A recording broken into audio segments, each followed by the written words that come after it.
Hey guys, I'm Greg. Welcome to Gregsbeerreviews today. Let's go see what's in the fridge today, guys.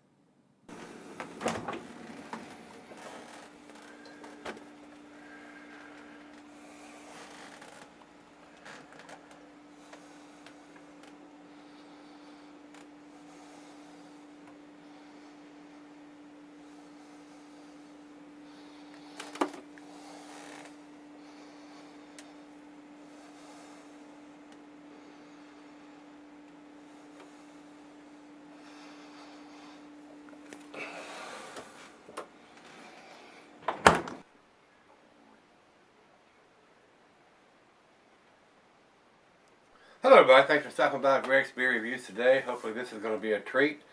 This is Rogue's XS Imperial Stout. This is the 2013 edition in the ceramic bottle.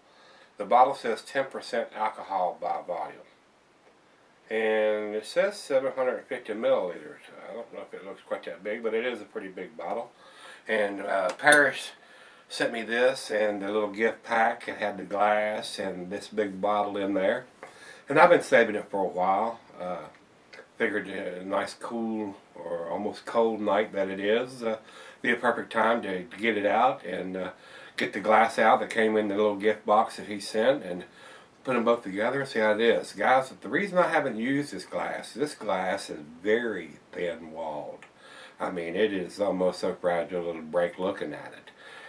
That's why I haven't used it and probably won't be using it very often because it's just such a large chance of breaking it. I'd even be afraid to put this glass in the dishwasher because it's so thin walled. But you know, I normally wash all the beer glasses by hand that I do the reviews in and drink beer out of regularly. Don't put them in the dishwasher. But still, very, very thin wall. Very thin wall and a very light glass too. I mean, it hardly weighs anything. I mean, very thin, very thin glass I used on this. So, not a fan of that, but I do appreciate Parrish purchasing the gift box with this beer and this glass in there. It was very nice of him. So Parrish, I do appreciate it, sir. Uh, it's about time to pop the cap on this one. It's the 2013 edition. We're at the end of 2014. I don't know exactly when in 2013 this was put in the bottle.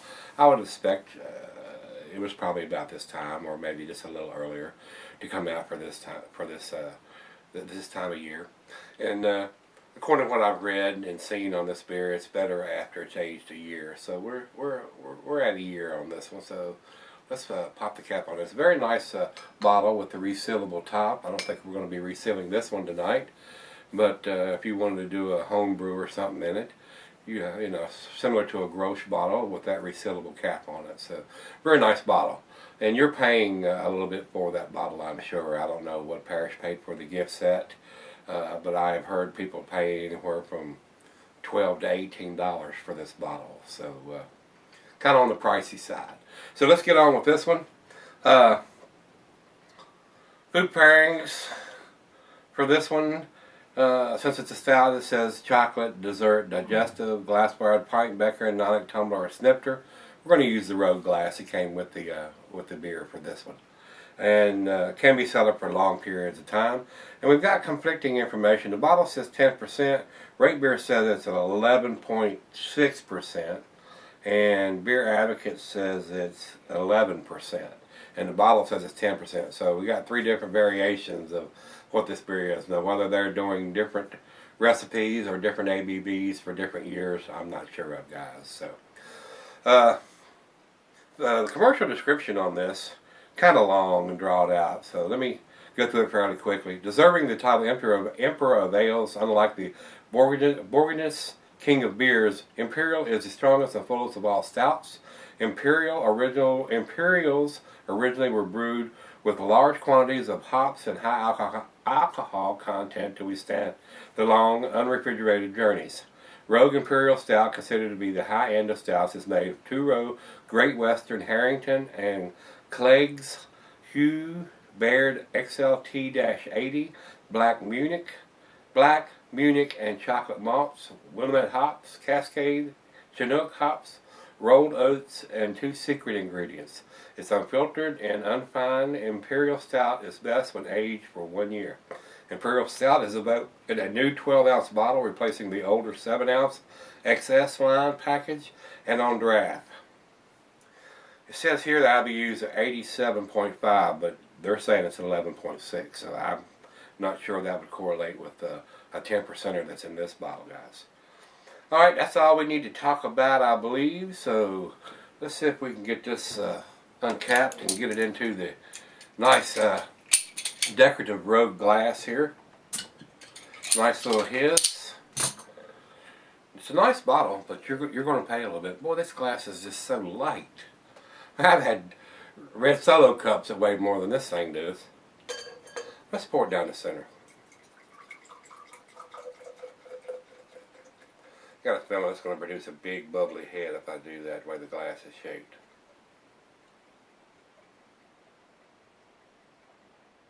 And we're not going to fill the glass all the way up. Alright. And with that pour, good 2 fingers of head in the glass. Very good looking beer in the glass. Over to the light, there is none. It is pitch black. Good looking beer. And the temperature of the beer transfers to this glass. The bottom of the glass where my hand has gotten very chilly just by pouring that beer in there. It's right out of the fridge, 40 degrees. Let's get a nose on it. Big roasted malt there, and they use some black malt in there. It's definitely got that rich, dark, getting coffee and chocolate. Maybe some coffee. Maybe some black currant. It's got a nice sweet smell to it, but the chocolate and the coffee and just a hint of the alcohol is there. It smells very good in the glass, and the head seems to be sticking around. We still got a finger and a half of head. It's already leaving some lacing on the top where the head has settled just a little bit. So let's give it a taste. Cheers, everybody. Cheers, Parrish. Thanks again, brother. I do appreciate it. Wonderful, wonderful aroma on this beer.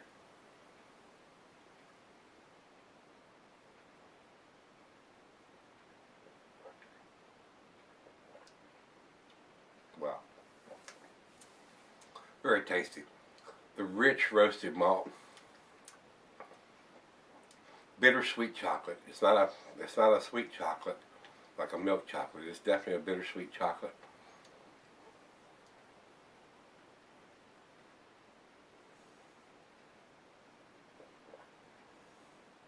I can barely get my mouth and my big nose in this opening.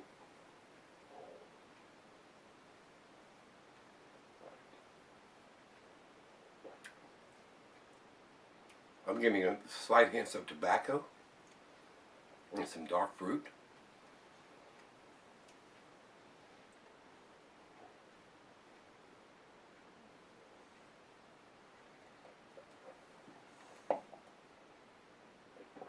It's leaving an awesome lacing on the glass here.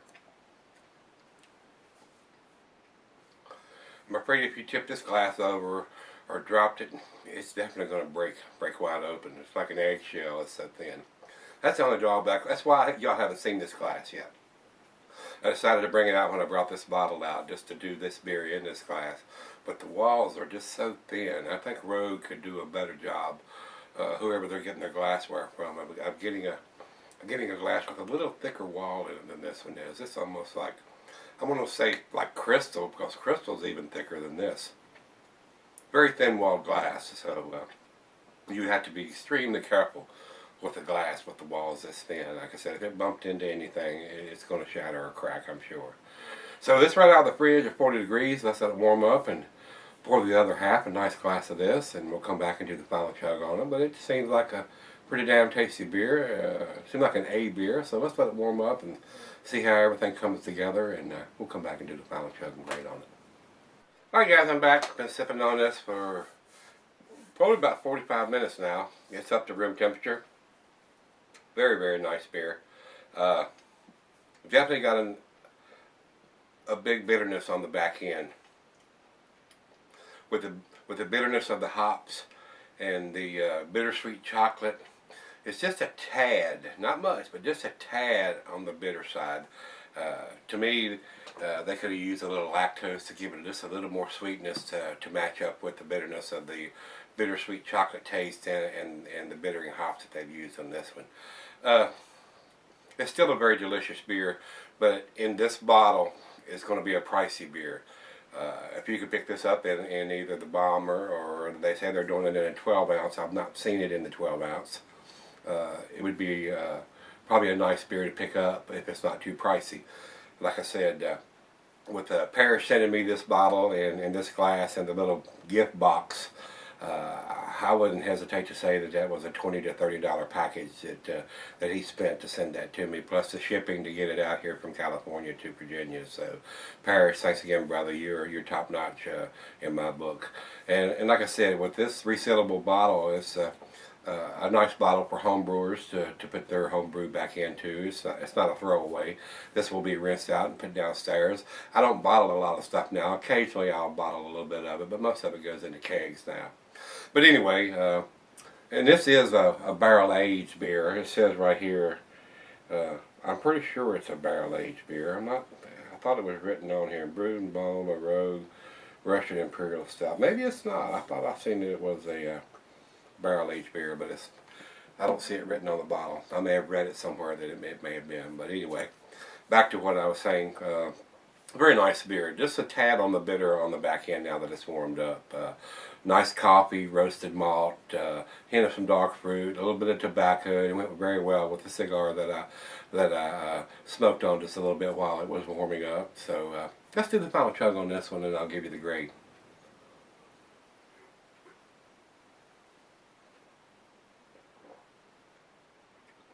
Very pretty glass.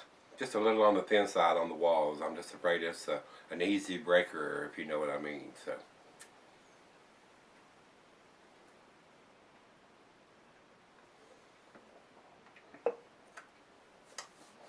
very tasty. I do think this is an A beer, guys. I really do. Don't think it's quite to the 10 scale, but I think it's a definite 9 in my book. So that's where I'm going to put it. 9 for me on this one.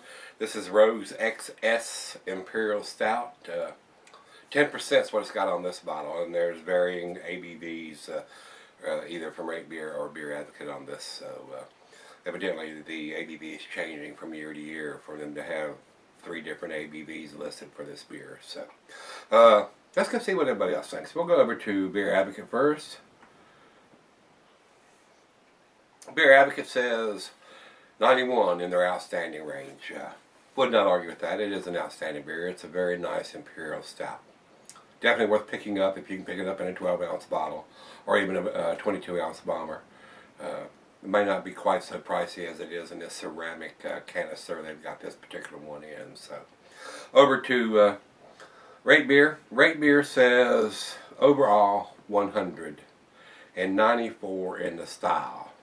When you average those out, you're going to get it somewhere between a 96 and a 97, and that's about where I would put it. Somewhere between 96 and a 98 on a numeric rating from me, guys. So, definite 9 out of 10.